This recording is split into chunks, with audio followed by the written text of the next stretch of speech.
ये बात है 1939 से 1945 के बीच की। इन वर्षों को द्वितीय विश्व युद्ध के नाम से जाना जाता है, जिसने दुनिया में बहुत कुछ बदल दिया था। दोस्तों, सेकेंड वर्ल्ड वॉर शुरू करने का श्रेय जाता है अडोल्फ हिटलर को। हिटलर की पूरी दुनिया पर आर्यंस की हुकूमत हो, ऐसी सोच ने ही द्वितीय विश्व युद्ध को आरंभ किया।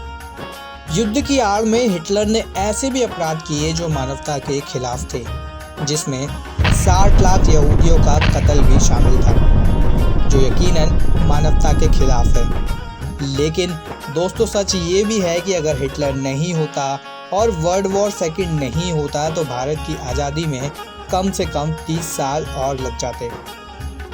अंग्रेजों का अगर किसी ने सबसे ज़्यादा नुकसान किया तो वो सुभाष चंद्र बोस और हिटलर ने किया।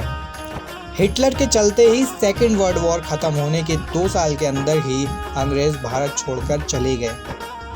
ऐसा इसलिए नहीं हुआ कि अंग्रेज भारत को आज़ादी देना चाहते थे, बल्कि उन्हें मजबूरन ऐसा करना पड़ा, क्योंकि सेकेंड वर्ल्ड वॉर ने ब्रिटिश अर्थव्यवस्था की कमर तोड़कर रख दी थी और 1945 के बाद ब्रिटेन खुद अमेरिका के कर्जे में आ गया था। ब्रिटेन एक वर्ल्ड पावर के रूप में अपनी साख खो चुका था। इसमें नेताजी की आज़ाद हिंद फौज ने अंग्रेजों का बहुत नुकसान किया था, लेकिन हिटलर ने पूरे ब्रिटेन और फ्रांस की कमर ही तोड़कर रख दी थी।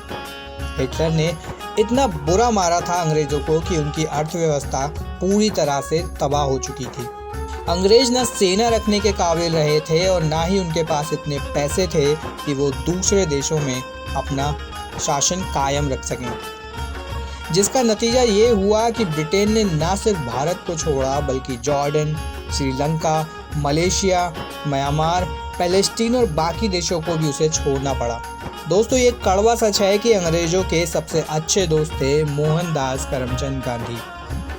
अंग्रेज भारतीयों को 1910 तक ही पूरी तरह से चूस चुके थे, लेकिन उसके बाद भी वो भारत में इसलिए रुके हुए थे क्योंकि सेकेंड वर्ल्ड वॉर में लड़ने के लिए उन्हें यहाँ से सैनिक मिलते रहे। गांधी जी के चलते ही अंग्रेज अपनी सेना में भारतीयों को भर्ती कर पाए। गांधी जी भारतीय युवाओं को अंग्रेजों के साथ देने के लिए बोला करते थे, तुम मुझे खून दो, मैं तुम्हें आज़ादी दूंगा।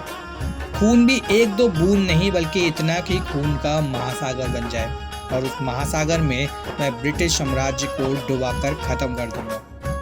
ये नारा दिया था नेताजी सुभाष चंद्र बोस ने।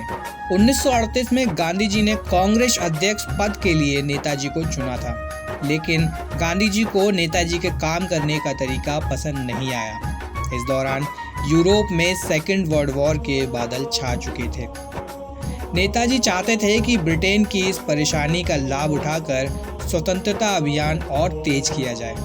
हालांकि गांधी जी उनके इस विचार से सहमत नहीं थे। नेताजी ने यूरोप में रहते हुए यूरोप के राजनीतिक हलचल का गहन अध्ययन किया था, जिसके बाद उन्होंने भारत को आज़ादी दिलाने के लिए आज़ाद हिंद फौज का गठन किया था।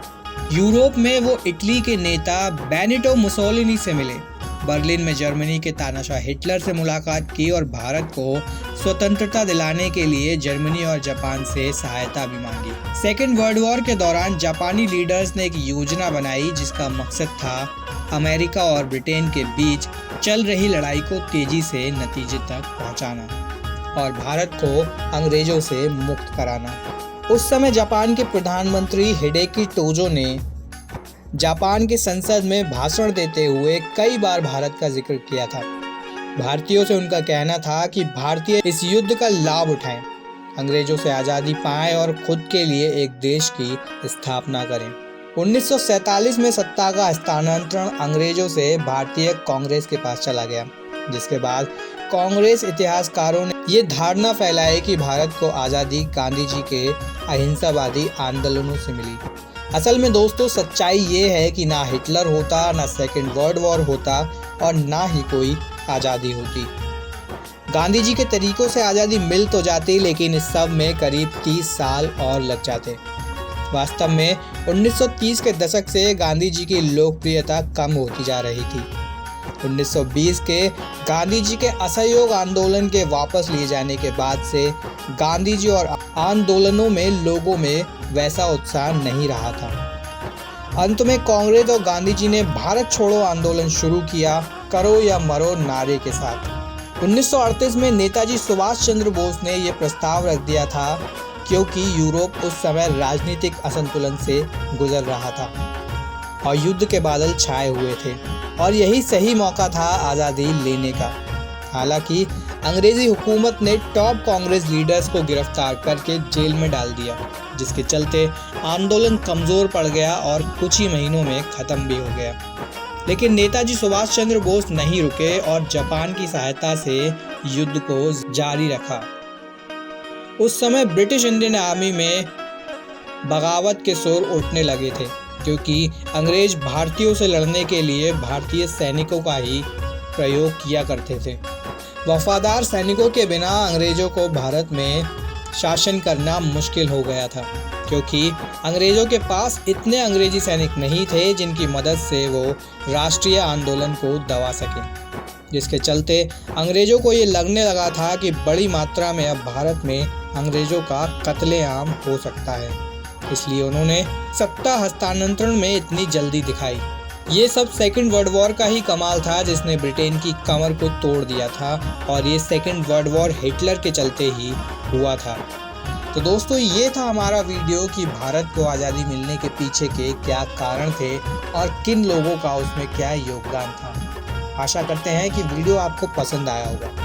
वीडियो पसंद आया हो तो आज 15 अगस्त के दिन वीडियो को लाइक और शेयर ज़रूर करें और इसे ज़्यादा से ज़्यादा लोगों तक पहुंचाएं, जिससे कि वो समझ सकें कि उनकी आज़ादी कितनी महत्वपूर्ण है और इस आज़ादी के लिए हमारे लोगों ने कितना मूल्य चुकाया है। जय हिंद, जय भारत।